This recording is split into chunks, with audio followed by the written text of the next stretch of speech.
అపోస్తుల కార్యముల గ్రంథం 6వ అధ్యాయంలోని 7 సంఘ పెద్దల్ని నియమించారు కదండి. చేతులు ఎవరు ఉంచారు వాళ్ళ మీద అంటే అందులో ఎవరు అపోస్తుల పెద్దవాళ్ళు ఎవరు? చేతులు. మిగతా వాళ్ళు వస్తారు, మిగతా వాళ్ళందరూ అంతే కదండి. వాళ్ళు చేతులు ఉంచారు. అపోస్తులు చేతులుంచి వాళ్ళకి ప్రతిష్ఠించారు సంఘంలో పెద్దలుగా ఉండడానికి కోసం. ఇప్పుడు సంఘంలో పెద్దలు అవ్వచ్చు, సేవకులు, ఇంకెక్కడ మన పెద్దల వరకే తీసుకోవడం అవసరం లేదు. సేవకులను కూడా ఈరోజు సేవకులకు ప్రతిష్ఠ చేస్తున్నారు లేదా? ఆర్డినేషన్ జరుగుతుంది కదండి.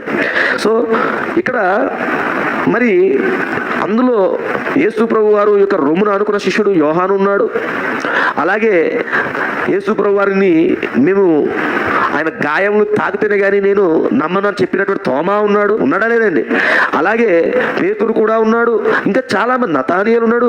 వీళ్ళందరూ ఉన్నారు అక్కడ. శిష్యులు అపోస్తులు అందరూ ఉన్నారు. యేసు ప్రభు వారితో చాలా దగ్గరగా ఉండి ఆయనతో మరి సంబంధం కలిగి భౌతికమైనటువంటి 3.5 సంవత్సరాల యొక్క ఆ జర్నీ ఉంది వాళ్ళకి. ఇంత అనుభవాలు ఉన్నాయి. అలాంటి వ్యక్తులు వాళ్ళు మేడగదిలో పరిశుద్ధాత్మను పొందుకున్నారు వాళ్ళంతా కూడా. హల్లెలూయా.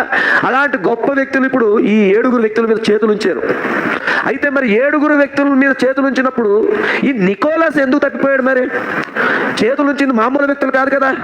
మీకు అర్థమవుతుందండి? చేతులు ఉంచింది మామూలు వ్యక్తులు కాదండి. ఆ కాలంలోని పరిశుద్ధాత్మ చేత నింపబడి ఆ కాలంలో ఉన్నటువంటి యూదా మతాన్ని తలకిందులు చేస్తున్నటువంటి ఒక పామరులు, వీళ్ళు పామరులు, విద్య లేని పామరులు అయినప్పటికీ దేవుని చేత వాడబడుతూ ఉన్నారు. అంతేనండి.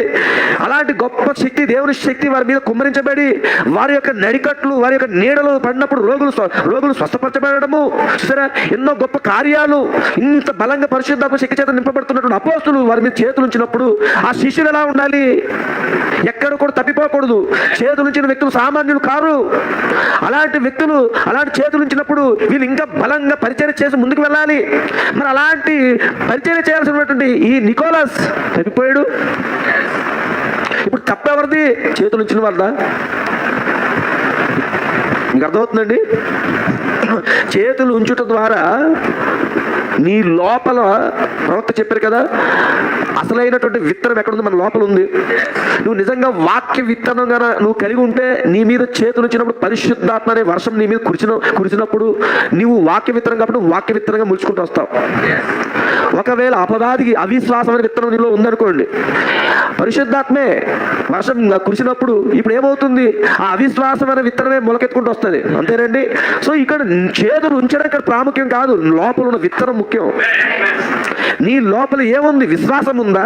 నీ లోపల అవిశ్వాసం ఉందా? అది అక్కడ ముఖ్యమైనటువంటి ప్రాధాన్యత మనం ఇవ్వాలి.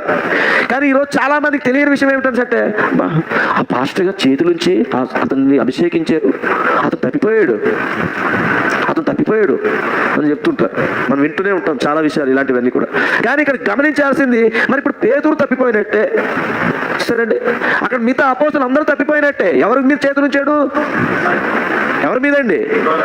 ఆ 7 పెద్దల మీద చేతులు ఉంచారు కదా వీళ్ళంతా కూడా. మరి వీళ్ళంతా కూడా తప్పిపోయినట్టే కాదా? సరే, అందుకే మనం చాలా జాగ్రత్తగా వాక్యాన్ని, వర్తమానాన్ని చూడాలండి. బైబిల్ గ్రంథంలో చేతులు ఉంచడం అనే కార్యం అనేది అది ఒక వ్యక్తి చేతులు ఉంచితే అతని మీద అభిషేకం వచ్చేస్తుందా అంటే అది కాదు.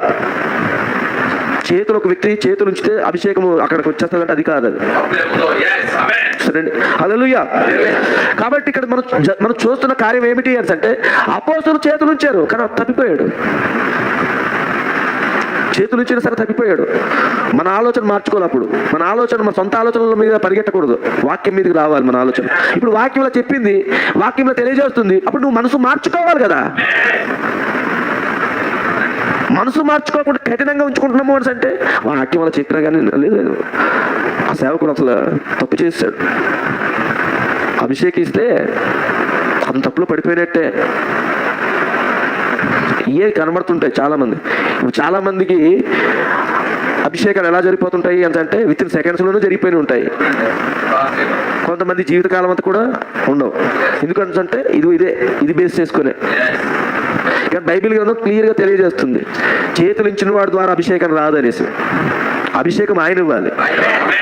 ప్రవక్త అన్నాడు, ఒక ప్రవక్త పుట్టుకతోనే ప్రవక్త అయి ఉన్నాడు అన్నాడు, ఒక సేవకుడు కూడా పుట్టుకతోనే సేవకుడు అయి ఉన్నాడు అన్నాడు ఆయన. హల్లెలూయా. కాబట్టి ఈ అభిషేకం అనేది ఒక సేవకుడు ద్వారా వచ్చేది కాదు, అది లేదా ఒక బిషప్ ద్వారా వచ్చేసింది కాదండి, అది దేవుడు వాళ్ళది. తల్లి గర్భమందు రూపింపబడక ముందే నేను నిన్ను ఎరిగి ఉన్నాను, నిన్ను ప్రతిష్ఠించుకున్నాను అన్నాడు ఇర్మియా గురించి. కాబట్టి ప్రతిష్ఠ అనేది కూడా ఇది భౌతికమైన ఎవిడెన్స్. ఇది ఒక ఆర్డినేషన్ అనేది ఒక భౌతికమైనటువంటి ఎవిడెన్స్, ఒక బాప్టిస్ట్ కార్యక్రమం అనేది ఒక భౌతికమైనటువంటి ఎవిడెన్స్ అది. అంతేకాని ఆ భౌతికమైన ఎవిడెన్స్ దేనికి అన్నాడు? అదృశ్యంగా జరుగుతున్న కార్యానికి, అదృశ్యంగా జరుగుతున్నటువంటి కార్యానికి ఇది భౌతికంగా చూపిస్తున్నాం మనం. నేను తిరిగి జన్మించాను, నేను మారు మనసు పొందుకున్నాను అన్న కార్యానికి భౌతికంగా చూపించడానికి నీటి బాప్తిజం తీసుకుంటున్నాను. అలాగే నువ్వు ఇదిగో ఇప్పుడు దేవుడు సేవకి నువ్వు సిద్ధమయ్యావు అని చెప్పడానికి, భౌతికంగా చూపించడానికి ఒక ఆర్డినేషన్ కార్యక్రమం ఉంటుంది. దానికి ముందే నీకు ఆర్డినేషన్ అయిపోయింది. ఎప్పుడు నిన్ను దేవుడు ప్రతిష్ఠించాడు? నువ్వు ఇంకా భూమి మీదకి రాకముందే, తల్లి గర్భంలో రూపింపబడకముందే దేవుడు నిన్ను ప్రతిష్ఠించాడు సేవ కొరకు. హల్లెలూయా.